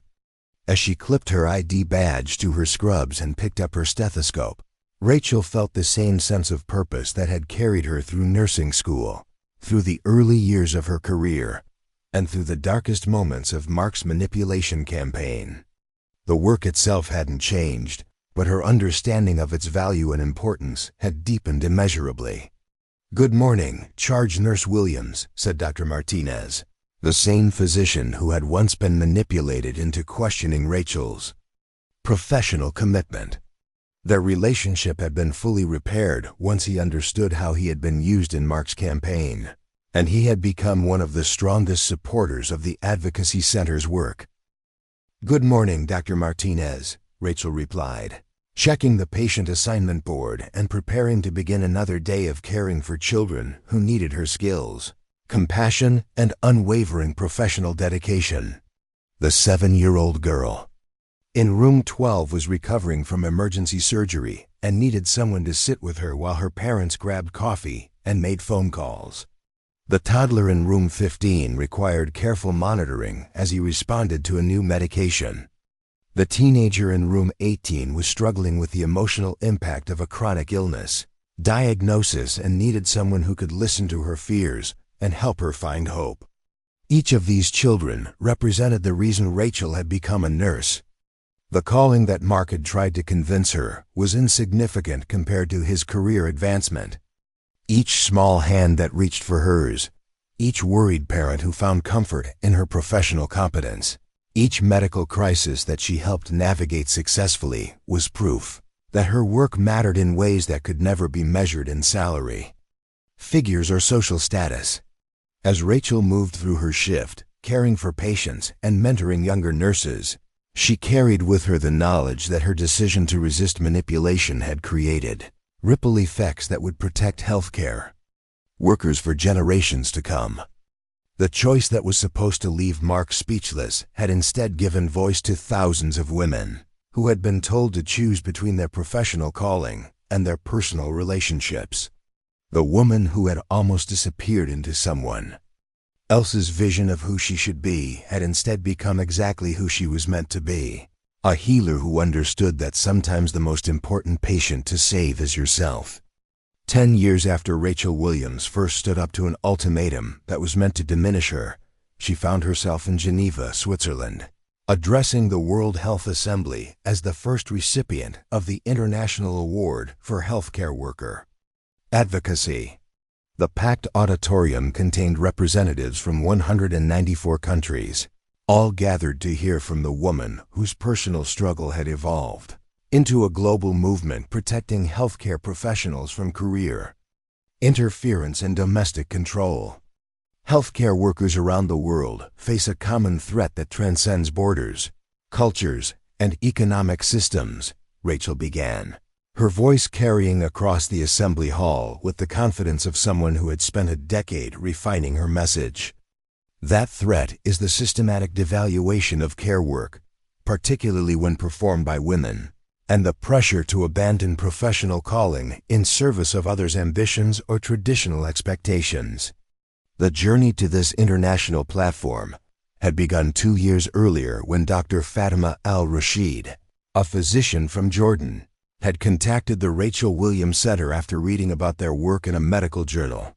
Dr. al-Rashid had faced her own battle against family members who demanded she quit medicine after marriage, and she wanted to establish similar advocacy programs in the Middle East. The cultural context is different, but the fundamental challenge is the same. Dr. al-Rashid had explained during her first video conference with Rachel and the center's international development team. Women healthcare workers are told that their professional expertise is less important than their roles as wives and mothers, that caring for patients somehow diminishes their ability to care for family. This initial connection had sparked a global network of healthcare advocacy organizations, each adapted to local cultural and legal contexts, but united by the principle that professional autonomy was a fundamental right for all healthcare workers, regardless of gender, marital status, or family pressure. The international expansion had not been without challenges. In some countries, the very concept of women's professional independence was controversial, and advocacy organizations faced government restrictions or cultural opposition. But the network had grown steadily, supported by healthcare workers who understood that protecting professional autonomy was essential for maintaining quality patient care worldwide. Dr. Chen Wei from Beijing had established programs supporting Chinese nurses who faced pressure from extended families to prioritize traditional domestic roles over medical careers. Dr. Priya Sharma from Mumbai had created legal resources for Indian healthcare workers, dealing with dowry-related employment restrictions. Dr. Sarah Okafor from Lagos had developed community education programs, addressing cultural barriers that prevented women from pursuing advanced medical training. Each of these leaders had their own story of resistance and transformation, their own moment of choosing professional integrity over external pressure. Together, they had created a global coalition that was reshaping how societies viewed the relationship between healthcare work and personal life. The Rachel Williams Center taught us that individual courage can create institutional change. Dr. Okafor had explained during a recent international conference. But what we've learned through our global network is that institutional change can protect individual courage, creating safe spaces for healthcare workers to resist pressure and pursue their calling. Rachel's address to the World Health Assembly focused on the economic and health outcomes associated with protecting healthcare worker autonomy. The research that had begun at the Dallas Center had been replicated internationally, consistently showing that countries with stronger protections for healthcare professionals had better patient outcomes, lower medical error rates, and more stable healthcare workforces. When we protect healthcare workers' right to pursue their profession without interference, we protect patients' right to receive care from experienced, confident, and emotionally supported medical professionals. Rachel explained to the assembly, when we allow systematic pressure to drive skilled workers out of healthcare careers, we create gaps in expertise that ultimately cost lives. The data was compelling. Countries that had implemented legal protections against spousal career interference showed 20% higher retention rates among experienced nurses. Healthcare systems with formal support programs for workers facing family pressure reported 30% fewer medical errors attributed to staff turnover and inexperience. Most significantly, regions where healthcare worker advocacy programs had been established saw measurable improvements in maternal and child health outcomes, as experienced female healthcare professionals were more likely to remain in practice and continue developing specialized expertise in these critical areas. The international recognition represented the culmination of advocacy work that had grown far beyond Rachel's original vision. What had started as support groups for nurses facing spousal manipulation had evolved into a comprehensive movement addressing gender discrimination, cultural barriers, economic inequality, and systemic devaluation of care work across the healthcare spectrum. But for Rachel, the most meaningful aspect of the global expansion was the individual stories of transformation that continued to emerge from advocacy programs around the world. Each month brought letters from healthcare workers whose careers had been saved by early intervention, legal support, or simply the knowledge that they weren't alone in facing pressure to abandon their professional calling. Dr. Amara Hassan from Somalia had written about overcoming family threats to disown her if she continued practicing medicine as a married woman. With support from the advocacy network, she had established the first women's health clinic in her region while maintaining her family relationships through careful negotiation and community education. Nurse Chun Li from rural China had shared. Her story of resisting village elders who insisted that her nursing career was inappropriate for a young mother. The advocacy program had helped her develop a part-time practice that allowed her to continue providing essential health care to her community while addressing family concerns about child care responsibilities. Physical therapist Maria Santos from Brazil had described overcoming a husband's financial manipulation designed to force her out of her practice. Legal resources provided through the advocacy network had helped her establish financial independence and ultimately divorce a partner who viewed her professional success as a threat to his authority. Each story reinforced Rachel's understanding that healthcare worker advocacy was fundamentally about protecting society's access to experienced, confident medical professionals. When skilled practitioners were forced out of their careers due to external pressure, communities lost access to expertise that often took years or decades to develop. The World Health Assembly address was followed by meetings with health ministers from dozens of countries interested in implementing advocacy programs within their national healthcare systems. Rachel found herself consulting on policy development, training program design, and legal framework establishment for governments that had recognized the connection between healthcare worker protection and public health outcomes. The most significant policy victory came 6 months later when the United Nations adopted the Healthcare Worker Autonomy Declaration, establishing international standards for protecting medical professionals from career interference and domestic control. The declaration required signatory countries to implement legal protections, support systems, and advocacy resources for healthcare workers facing pressure to abandon their professional calling. This declaration means that a nurse in Nigeria has the same international legal protection as a nurse in Norway, Rachel explained during the treaty signing ceremony. It means that healthcare worker advocacy is no longer viewed as a luxury for wealthy countries, but as a fundamental component of global health security.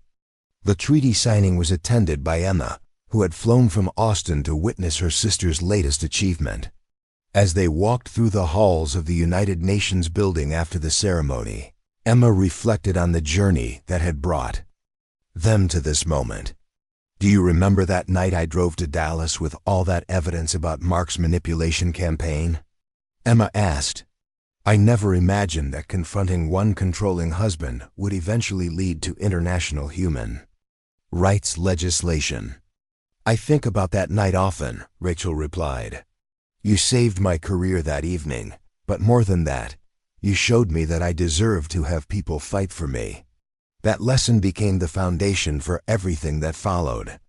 Their conversation was interrupted by Dr. Al-Rashid, who approached with a young woman Rachel didn't recognize.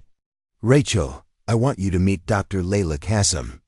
She's a resident in pediatric surgery who almost quit medicine last year because her fiancé demanded she choose between her surgical training and their engagement." Dr. Kassim shook Rachel's hand with the firm grip of someone accustomed to performing delicate operations.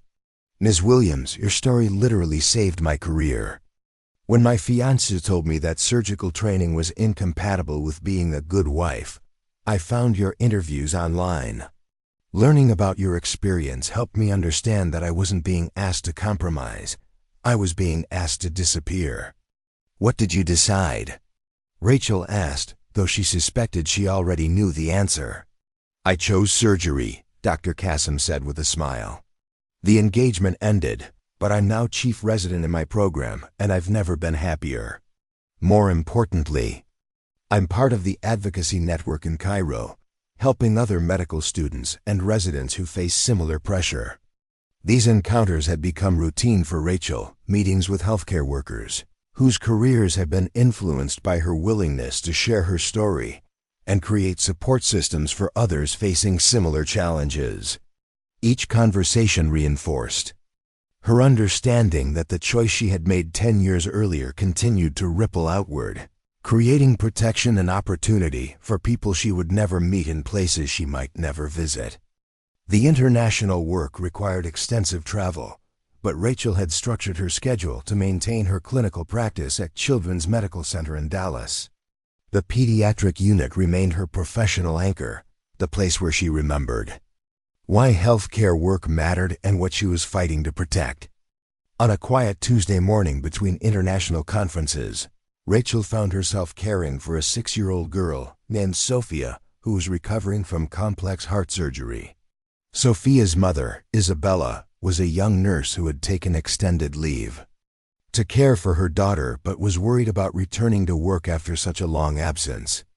"I love nursing, but Sophia needs so much care right now," Isabella explained as Rachel checked her daughter's vital signs. "My husband thinks maybe I should just stay home permanently, focus on being a mother. He makes enough money that we don't really need my salary."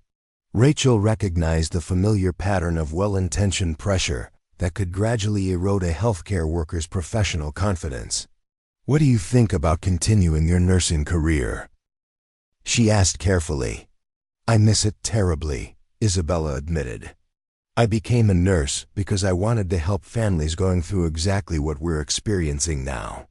But I wonder if my husband is right, if trying to balance both roles is just too much. Can I share something with you?" Rachel asked, settling into the chair beside Sophia's bed. 10 years ago, someone I trusted told me that my nursing career was selfish, that caring for other people's children was taking away from my ability to be a good wife. I almost believed him. Isabella looked up with interest, perhaps recognizing something familiar in Rachel's words.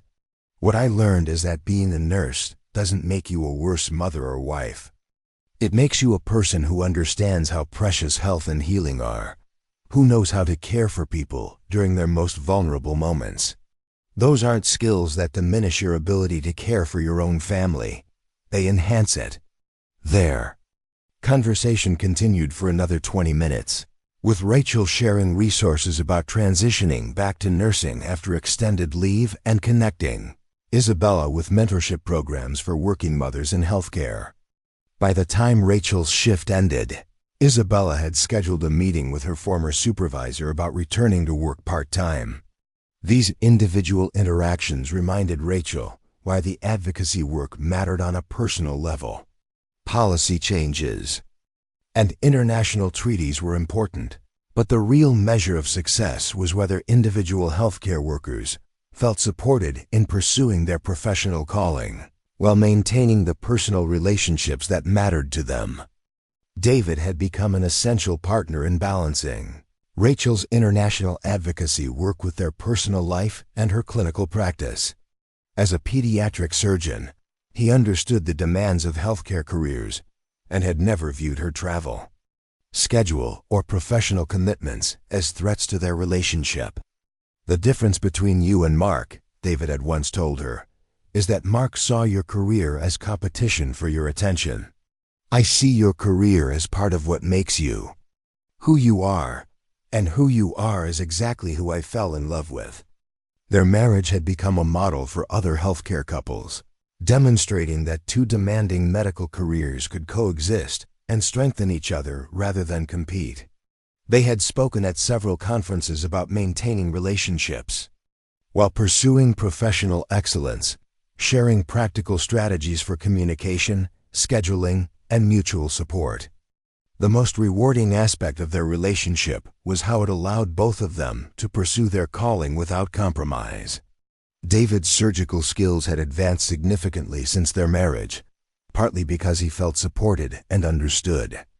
At home, Rachel's advocacy work had expanded globally because she had a partner who encouraged her ambitions rather than viewing them as threats.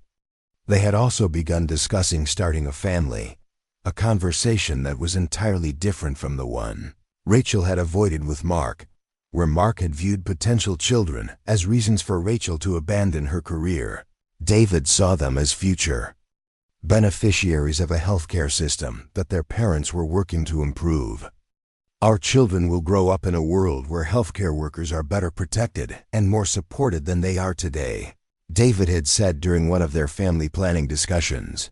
"That's partly because of the work you're doing now, and I can't think of a better legacy to give them.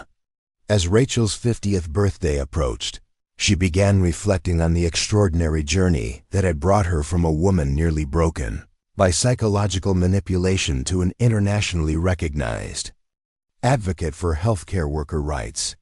The transformation hadn't happened overnight, and it hadn't been easy, but each step had built on the previous one, creating momentum that had eventually carried her message around the world. The 10th anniversary of the Rachel Williams Center was marked by a celebration that brought together hundreds of healthcare workers whose careers had been touched by the advocacy programs. Former clients who had become advocates themselves, international partners who had established programs in their own countries, and new supporters who were just beginning to understand the importance of protecting healthcare worker autonomy. Dr. Sarah Kim, now in her 70s, but still working part-time as a psychiatric consultant, gave the keynote address at the anniversary celebration. 10 years ago, I watched a brilliant nurse almost lose herself because someone convinced her that her work didn't matter. Tonight, we're celebrating a global movement that ensures healthcare workers around the world will never face that same isolation and doubt. The evening was filled with testimonials from healthcare workers whose careers had been saved by early intervention, policymakers who had implemented new protections in their jurisdictions, and family members who had learned to support rather than undermine their loved ones' professional aspirations. But the most meaningful moment came when a video message was played from Mark, Rachel's former husband, who had reached out through intermediaries to request the opportunity to acknowledge his past behavior and its impact. I spent years telling myself that I was trying to help Rachel see what was best for our future together, Mark said in the recorded message, his voice heavy with what seemed like genuine remorse. What I was actually doing was trying to control her because I felt threatened by her independence and success. I was wrong, and the damage I caused went far beyond our marriage. I want to acknowledge that Rachel's work is important, that healthcare workers deserve support rather than pressure, and that I'm grateful she had the courage to resist my attempts to diminish her. The video message was unexpected and emotionally complex for Rachel. She had long since forgiven Mark for her own peace of mind, but hearing him publicly acknowledge his behavior and its broader implications felt like a form of closure she hadn't realized she needed. I don't know if Mark has genuinely changed, or if this is just another manipulation, Rachel told Emma after the celebration ended. But what matters is that his acknowledgement validates the experiences of other women who faced similar pressure. It shows that the behavior we've been fighting against is real and recognizable, even to the people who engage in it. The following morning, Rachel returned to Children's Medical Center for her regular clinical shift, finding the same satisfaction in direct patient care that had sustained her throughout her career. The pediatric unit had become a place of pilgrimage for healthcare workers from around the world who wanted to see where the global advocacy movement had begun. But for Rachel, it remained simply the place where she practiced nursing, where she cared for children who needed her skills and experience, where she remembered every day why healthcare work mattered and why it deserved protection. As she clipped her ID badge to her scrubs and picked up her stethoscope, Rachel thought about the 6-year-old girl in room 8 who would need careful monitoring as she recovered from surgery, the teenage boy in room 12 who was struggling with the emotional impact of a chronic diagnosis, and the toddler in room 15 whose parents needed support as they navigated a complex treatment plan. Each of these children represented the reason she had become a nurse. The calling that Mark had tried to convince her was insignificant. The work that had ultimately become the foundation for a global movement, protecting healthcare workers' right to pursue their professional calling. The choice that was supposed to leave her husband speechless had instead given voice to thousands of healthcare workers around the world, creating protection and opportunity for people she would never meet, in places she might never visit. The woman who had almost disappeared into someone else's vision of who she should be had instead become exactly who she was meant to be, A healer who understood that sometimes the most important work is creating space for others to heal and grow. Rachel Williams had discovered that standing up for yourself wasn't just about protecting your own future. It was about creating possibility for everyone who would come after you. The ultimatum that was meant to diminish her had instead revealed her true power. The power to transform not just her own life, but the lives of countless others who needed someone to show them that their work mattered. Their calling was valid, and their right to pursue their profession was worth fighting for. Up next, you've got 2 more standout stories right on your screen. If this one hit the mark, you won't want to pass these up. Just click and check them out.